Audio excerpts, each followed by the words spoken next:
Hold it steady now. It's steady. Go on. There, that should hold. Good work. The sky was the color of iron, flat and cold above the high plains. Snow had fallen in the night, but now it was only wind that moved skimming across the crusted drifts and whispering through the splintered slats of the cattle pens. A hawk hung above the far ridge waiting. He came walking out of the gray like something the wind had forgotten. One boot dragged a little maybe from an old break. His hat was pulled low, coat cinched tight. In his gloved hand he carried a rope halter and not much else. The barn was burned out. Only the stone foundation and the black skeleton of its frame remained sagging like a man too tired to stand. The house beside it was worse. A single wall still stood leaning stubbornly against the sky, but the rest had buckled under fire or time, maybe both. Snow sifted through what had once been a roof. He stopped at the edge of it all, the wind pressing against his back, and stared, not like a man surprised, just like one taking inventory. Then came the sound. Not a voice, not yet. Just the soft hiccup of a child's cry, quick, muffled. He turned his head, listened. There in the wreckage, he stepped into the charred bones of the house, boots cracking through the crusted snow. His breath was a ghost before him. He moved with the caution of someone who had seen traps where none should be but his eyes. His eyes were kind. She was crouched behind what used to be a hearth. Her dress was torn, face soot-smudged, arms wrapped tight around two small boys pressed against her ribs. Another child, a girl maybe 7 or 8, clung to her skirts. The fourth, the one who had cried, was an infant swaddled in a coat too large. None of them spoke. He knelt slowly, one knee in the snow halter falling limp in his hand. The woman raised her chin. Her eyes were ringed dark with smoke and hunger. She didn't flinch, didn't beg, just looked at him like a challenge. Like someone who'd already decided no man would be worse than what they'd already faced. "You alone?" he asked quietly. Her voice was hoarse. "Ain't no one left?" He nodded once. The wind yanked at his collar. "What happened?" Fire came from the south. Folks scattered. Some didn't make it. We stayed too long." He looked past her. Nothing but blackened fence posts, wide sky, and the silence of what used to be. "You from here?" She shook her head. "Was passing through. Stayed when my husband got work. That was spring." Her jaw twitched, but she didn't cry. "He's gone." He looked at the children. Bone thin. Filthy. One of the boys had cracked lips and fever in his eyes. The girl's knuckles were scraped raw. "You got kin anyway?" "No." He stood slowly. The wind shoved against him harder now, pushing snow into the open space where a roof should been. The infant whimpered again, and the woman bent to hush it. Her movements were stiff, like her limbs had forgotten how to move without pain. He took off his coat and stepped forward. She tensed. "I ain't gonna hurt you," he said, voice low. "But the cold's already tryin' take it." She hesitated, then reached for it with one hand, never letting go of the child with the other. He turned back toward the open plain. "I got a wagon a half-mile down the ridge. Some food. It ain't much, but it's warm." She didn't speak, just stared at him. "You can stay here and freeze, or you can come." The girl looked up at her mother, eyes wide.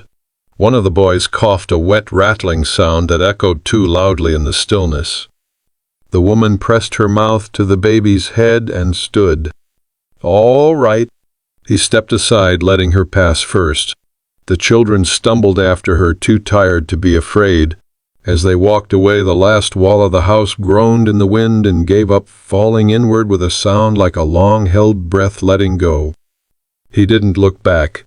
The wagon was little more than a buckboard with a patched canvas canopy and 2 weary mules.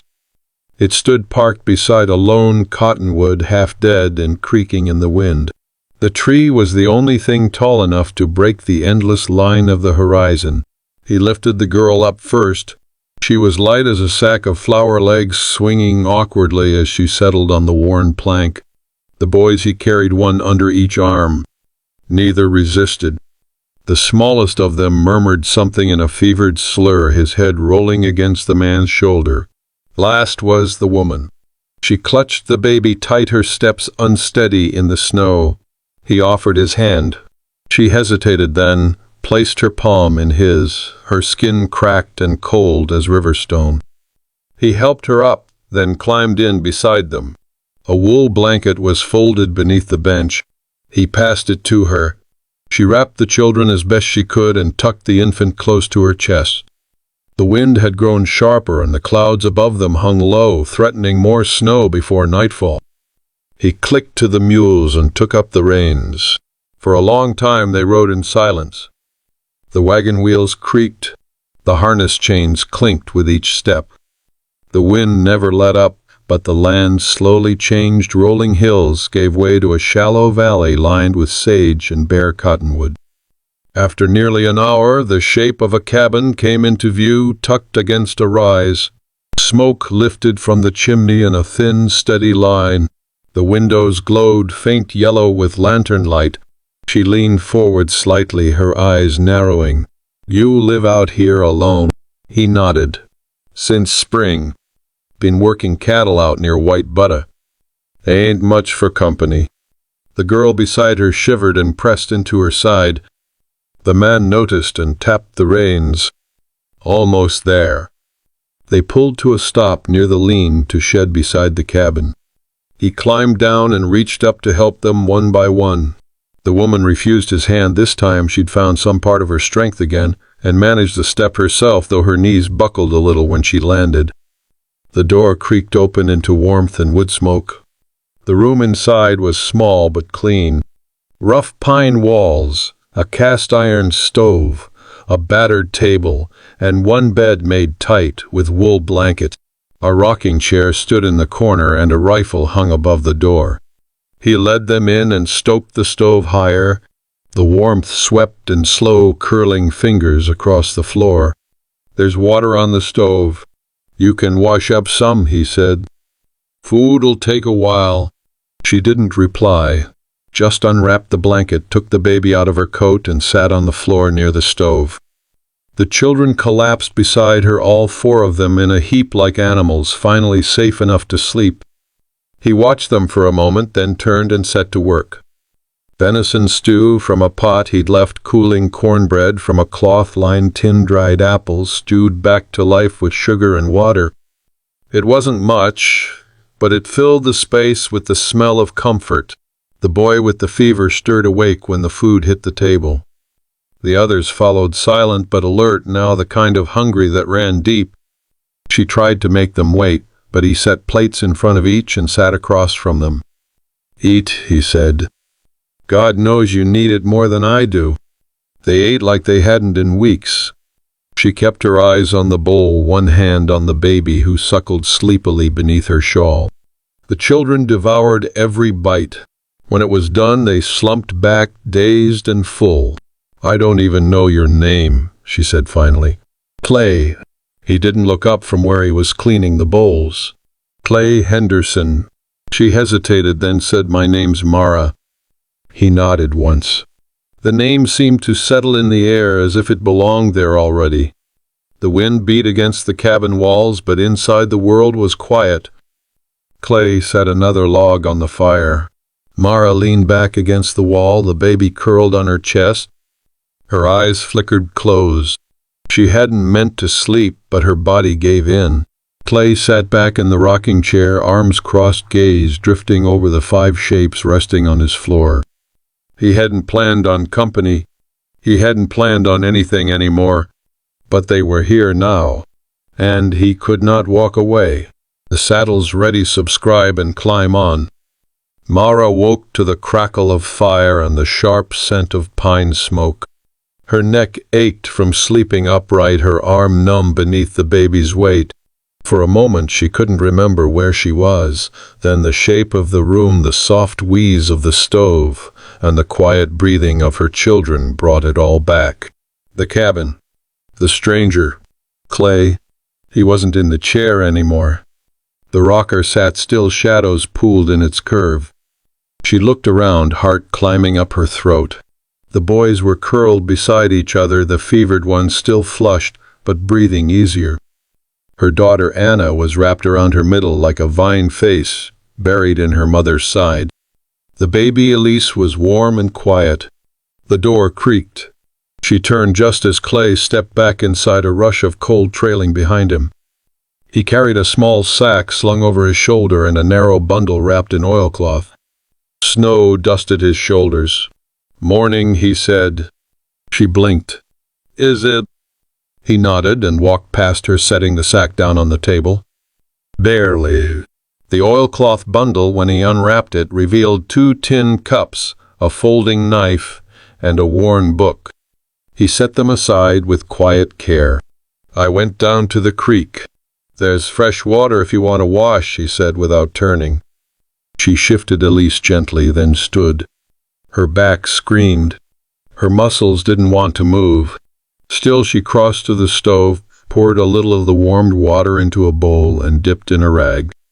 She knelt to clean the children's faces one by one. They stirred but didn't wake. The water turned gray. He watched her, quiet. When she glanced up, she caught the edge of something in his eyes, not pity. Something more fragile. Something like memory. "You got children?" she asked, rinsing the rag.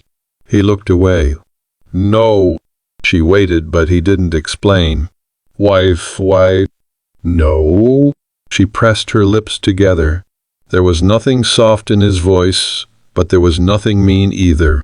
Just fact scraped down to the bone. "I had someone once," he said after a moment. "She died." Mara didn't ask how. She just nodded. That kind of pain didn't need explanation. The silence between them stretched, but it wasn't bitter.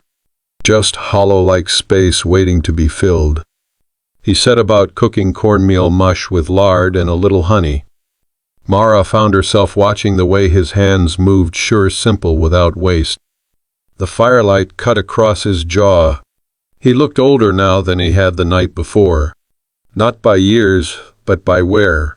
She thought of the fire, the stampede of horses, her husband's body falling hard into the dust. The days after hiding. The hunger. The quiet madness that crept in when no one answered your voice. She hadn't cried. Not once. Not even when she buried him. The children had been too hungry, too frightened, too near death. There hadn't been time for softness. But now, in the scent of hot food and wood smoke, with her children sleeping warm for the first time in weeks, she felt something loosen in her throat. He served the bowls without speaking, as if he understood it all. She ate slowly this time, letting the warmth sink in. The baby suckled again, greedy now. Clay leaned against the table, sipping from a tin cup of coffee gone cold. "You got plans?" he asked. Mara looked up. "What kind?" He shrugged. "Winter's not done. Won't be safe to travel till near spring." "I wasn't planning to travel," she said quietly. "Didn't know if we'd make it past yesterday." He nodded once. The wind rattled the shutters. "You can stay here," he said. "There's work if you want it. Ain't much, but enough to keep busy." She narrowed her eyes. "And what do you want in return?" His face didn't change. "Nothing. Just don't want to watch another soul starve." She studied him. The scar that traced his temple. The way he didn't fidget or flinch. A man who'd seen more than he said. "I'll work," she said. "You don't need to coddle us." "I know." They finished breakfast. The children stirred their bodies, pulling back toward life. Mara stood and began to clean again. Clay opened the cabin door and stepped into the light. The sky had cleared. Snow still covered the ground, but the sun was strong and white. Steam curled from the mules as they shifted in the pen. He didn't say it aloud, but something had settled in him too. They were here now. And maybe, just maybe, they were meant to be. By the next week, the rhythm of life had changed. Mara rose early, same as Clay. Before the frost had melted from the windows, she'd have water boiling, the baby latched quietly under her shawl, and the boys bundled outside to relieve themselves behind the shed. Anna helped without being asked, folding blankets, dusting the shelves, rocking Elise when Mara needed both hands. Clay didn't speak much during those hours. He'd nod when he passed through the cabin, tugging on his gloves, heading out to tend the mules or split wood. She watched him from the window, sometimes the deliberate way he moved, like each step had purpose. He worked hard and without complaint. That she respected. In return, she did what she could. She mended what was torn, kept the fire going, taught the children how to do more than survive. One day, she boiled lye soap in a heavy pot and showed Anna how to scrub it through their clothes with a river stone Clay had brought up from the creek. "This ain't the same as it was," Mara murmured, hanging a shirt on the line. Anna glanced up. "What do you mean?" "I mean we're not hiding anymore." The girl didn't answer, but her eyes followed Clay as he walked by with a saddle over his shoulder, and Mara saw at that new steadiness in her daughter's gaze, a calm that hadn't been there before. That night, after the children were asleep, Clay lingered by the fire. Mara sat across from him with Elise in her lap. The baby's breath came slow, and even a soft puff of warmth against Mara's wrist. He watched the flames. "Your husband. What was his name?" She hesitated, then said Jacob. "You loved him." "I did," she said simply. "But love didn't stop the world from falling apart." He nodded, not looking at her. "No, it doesn't." The fire popped. A knot in the wood cracked open. "He was a good man," she added, quieter now. "He worked hard, tried to keep us safe. But the world out here, it takes everything. Doesn't leave much room for mistakes." Clay leaned back, arms resting on the arms of the chair. "I made plenty of those," he said. "Too many to count." She didn't ask, and he didn't offer more. But she thought of the way he'd brought them in. No questions, no hesitation. The extra blankets, the salt meat he'd portioned without a word. The old wooden cradle he'd pulled from the loft and scrubbed clean, setting it near the fire like it had always been there. He wasn't a man looking for absolution, but maybe he'd found something close. The next morning he took the two oldest boys out with him. Said he needed help checking traps. Mara watched them go with her arms crossed, her heart tight. But when they returned near sundown, cold, tired, but beaming with pride over a rabbit and two squirrels, she felt a warmth spread through her chest that had nothing to do with the fire. "They followed instruction well," Clay said, brushing snow from his sleeves. "Tough little men you've got." Mara smiled faintly. "They had to be."